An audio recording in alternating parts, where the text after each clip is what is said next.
Hello, Victor here at restoremercedes.com.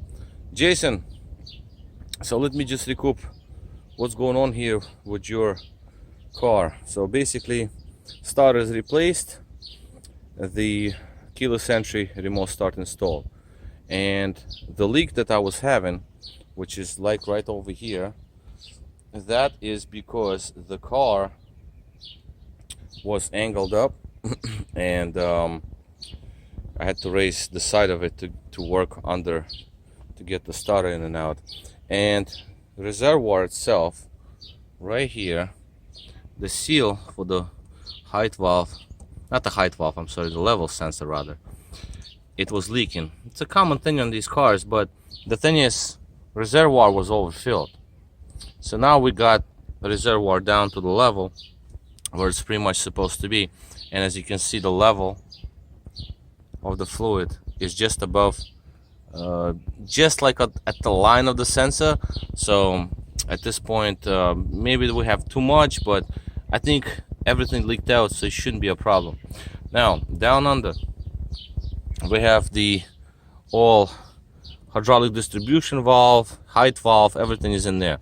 The bottom one is seeping just a little bit. I'll let it be for now because to be honest, don't just have time for this right now. It's just too many cars, so we have to let it be. But it's not going to be a problem. It's not going to burst. It's just if it leaks too much, then next time we'll get it done. Now also, I put a couple of screws here because there was nothing. So just stainless steel washers and bolt and screws. That is that. And this front panel here, because the bracket's bent and there's nothing to secure it to, some zip ties were there, I just basically shifted it forward because I think it would be better because it's not in the right place. I put the zip tie further in there, so that's just to hold it together.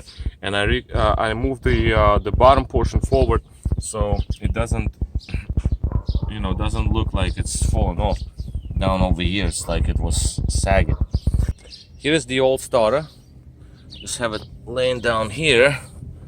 It's pretty much burnt up. This point is just not looking good, man. It's all moving, but I'm sure this can be rebuilt, but the bendix may be replaced, the bendix and contact points and what have you. But this is not good. There are cracks. I mean, it's just no good.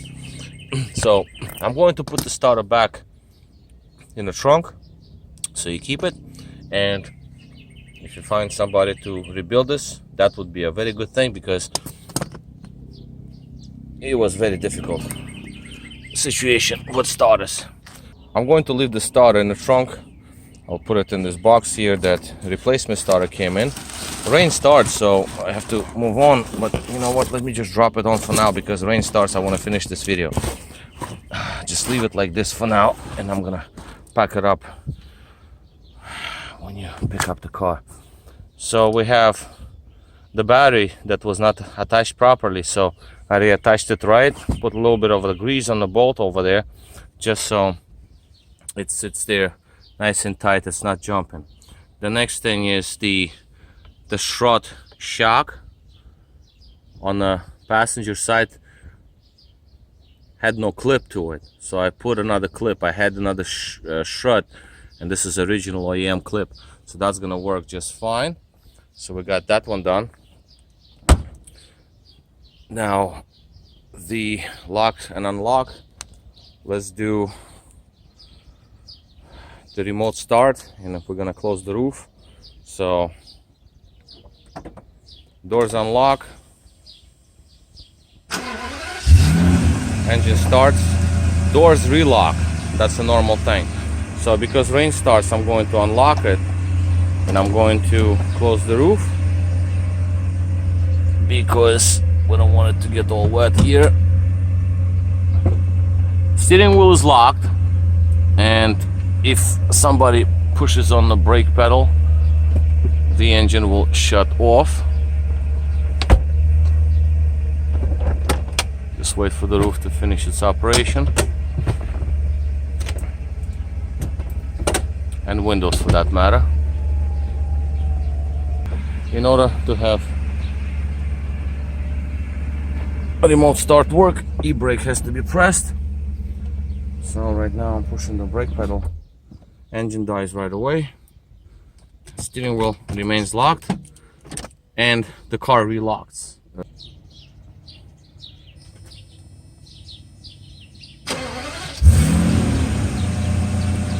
Restart it, let it run.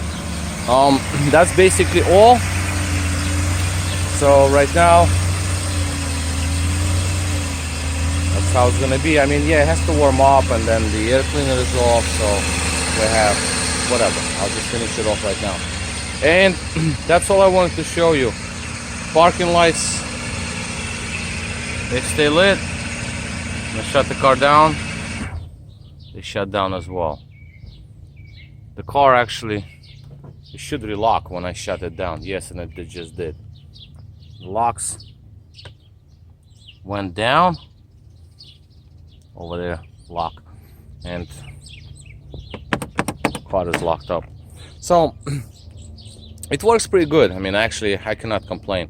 If you unlock it, then obviously we're good to go.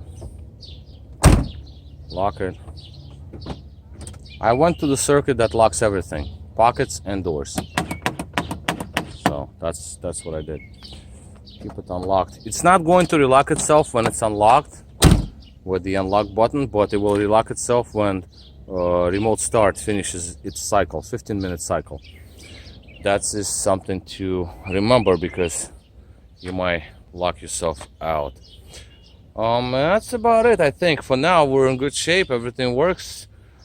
If you need to bypass the alarm by any means, like batteries go dead or something, door locks with the key work. Just basically same thing, nothing has changed. I reconnected everything in that corner over there, so everything is back to normal. I just rethought what I was gonna do, and then if you want to unlock it now, it unlocks it. It's basically, I tapped into the circuit of the micro switch over here, and not even that. It's just, well, long story short, it's the keyless entry, alarm module, and the door locking pump. All three of them, they work together. So I tapped into a circuit that goes from the door locking switch to the keyless entry system that was supposed to be here, and in that very circuit from keyless entry to the door lock pump. That's what I did, and that actually worked out much better versus what we wanted to do. And that's about it. So I'm gonna wrap it all up. I have to clean up all these stains right now because they're just out there, but it's not leaking when it sits. It's just leaked because I had the car sideways, and all this extra pressure from one shock, well, two shocks on driver's side was pushing over. Fluid raised up, and it raised up over the level, that the full level. And right now at this full level, when the car is straight, we still have a little residual there. I'll just put some water down, just let it all drain out, and then clean it all up. And that's what we're going to leave it at. Okay, so right now basically this is all I wanted to say. This is going to be the end for this particular repair, and I don't see any kind of immediate problems except for that little valve down, distribution valve, but that we'll deal with later. It's just like, really, I just can't have this car, have 11 cars sitting around, and this is just something that I have to deal with. But this is the emergency, and that is repaired, so we're good to go. All right, this is it. This is Victor at RestoringMercedes.com. Thank you for watching.